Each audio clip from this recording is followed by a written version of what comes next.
Hello. A lot of us actually face a challenge.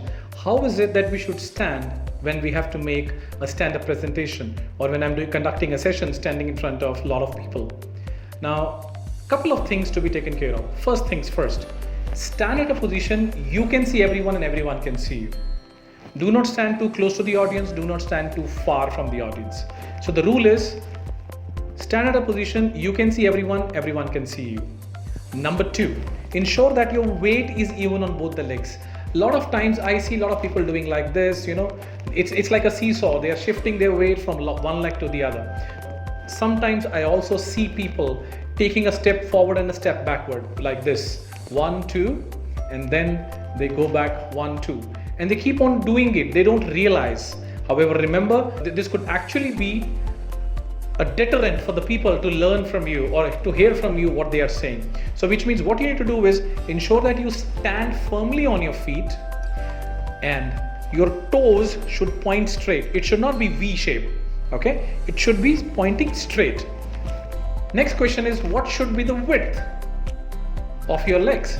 It's very simple. You could actually use a formula which I'm sharing with you. You can use it like this, or to put it very simply, ensure that the width of your shoulder is equivalent to the width of your feet. Just let it go straight. For women, it is very natural to keep their legs close to each other. They could actually keep one leg a little forward, whether left or right, depending on what your preference is, closer to the other one, but a little bit ahead than the other, so that they are feeling comfortable about it. Now, where will my hand go? What if I'm speaking in front of people like this, with the hands in the pocket? Well, according to non-verbal communication, it means bossy. It means that you think you are superior than others. There is no connect between you and your audience. Now, if you are standing like this with hands behind your back, this is very, very stiff. It's a very, very regimented posture. This is primarily done by, let's say, the invigilator or the supervisors. But we are here as trainers, as facilitators, as speakers to ensure that we are able to communicate a very neutral pose, a neutral non-verbal communication, an open communication to our audience. So the question is, shall I keep it just on the sides? No, that's also not right. So what do? Ensure that you can use your elbows as your hinges. Lock your hands here, either left on the right or right on the left. Now, this does not mean that once you put your hands here, you cannot open them. You can do gesticulation, but ensure that they come back to the same place where they started from, which means you need to ensure that you park your hands back to where they started from.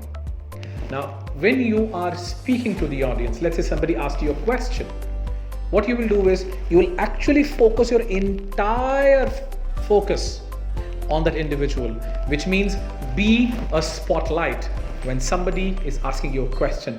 But when you answer it like a searchlight, because you never know, the same question could be asked by somebody else as well. And when you're answering it by looking at everyone, it could be answered for others as well. Another important part, what about the eye contact? Now, when I talk about eye contact, remember, it has to be like a lighthouse case. You will look at all the audience who is there and again turn back and look at all the audience. Don't make it too fast and don't make it too slow as well. The reason why we say that is, if you're focusing only on one set of an audience, people may think that, the speaker or the trainer or the facilitator, whatever role you are playing at that point of time, is biased towards that set of people. I have heard people saying, this person actually knows the trainer well, or this person knows the speaker well. That's the reason why, he or she is focusing on him or her. So you need to ensure that you give equal importance to all the people. Another important thing, you don't, when you are managing this platform, you don't walk on this, but what you do is you take strides, which means, let's say somebody asked you a question. Yes, body leaning forward will give a very, very positive signal, and you again go back. In case if you are walking, ensure that you walk back to the place where you were standing. You will not turn. You will not do like this. No, you will not turn back and walk and go to your place. You will walk backwards. A lot of us fear stage. A lot of us actually have butterflies in our stomach. Well, you're not alone. Worldwide, a survey was conducted, what is the fear number 1? Death was number 4. You know what was the first fear? Public speaking. However, presentation skills or public speaking or speaking in one-to-many mode is a skill. And if you have the will, you can acquire the skill. Remember, for any presentation, there are 3 things which are very critical. 1, the presenter. 2nd is the audience. And 3rd is the media or the medium through which the presentation is being done. So if I talk about the first part, which is your presenter, ensure that you as a presenter is a shade better than the audience. Now what I mean by that is you are dressed a shade better. For example, if you know all your audience will be in formals, you better be in formals. If you think or if you know that your audience will be in let's say semi-formals, ensure that you are in proper formals. If you know that your audience will be in casuals, ensure that at least you are in semi-formals. The idea is, as a speaker, you should stand out. Second part, you should be well groomed. Ensure that you're groomed well for the occasion. Number 3, when you look at speaker, ensure that the way you speak, your voice should be such that you are able to hold the attention of the audience through your speech. You know, a study was conducted which said your audience will have maximum attention only twice.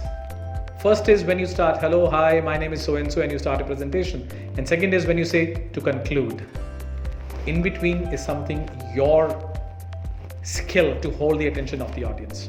So when you start, what you could do, tell them what you're going to tell them. It's a very simple way to start. Tell them what you're going to tell them. And as you move forward, tell them. And as you're going to close their session or a presentation, tell them what you have told them. Let me repeat that. Tell them what you're going to tell them. Tell them. And third is, tell them what you have told them. Let me further distill this. When you start off, use the term INTRO. Now, intro stands for what is the interest? Why would people listen to you? Why is it anybody will put their time, energy, and effort in listening to you? So that is the first part, interest. N, need. What is their need? Why they would listen to you? What kind of need of theirs will be fulfilled? Then T, what is the topic you're going to cover? Range, R is for range. What is the range of the topic? Which means you may want to say that I'm going to cover today about, let's say, financial markets. Now within the financial markets, what is I going to speak on? Or you may say today I'm going to talk about the how do you lead a healthy life? Now what aspects of that you're going to speak? So that is where the range talks about. And the O is objectives. Primarily, objective is shared through a list of, or through a slide, or maybe through a presentation deck. And you can actually show this is what the objectives are. So remember, INTRO. And you continue your presentation. When you close, remember OFF, which means O as in overview. Do a summary in powerful words. Reiterate what you have told them in powerful words so that it stays with your audience. F is the future. What is the call to action? And the last F of OFF is feedback. Check with your audience. Is there any feedback they wish to give you? Right? And this is how you can actually plan your presentations.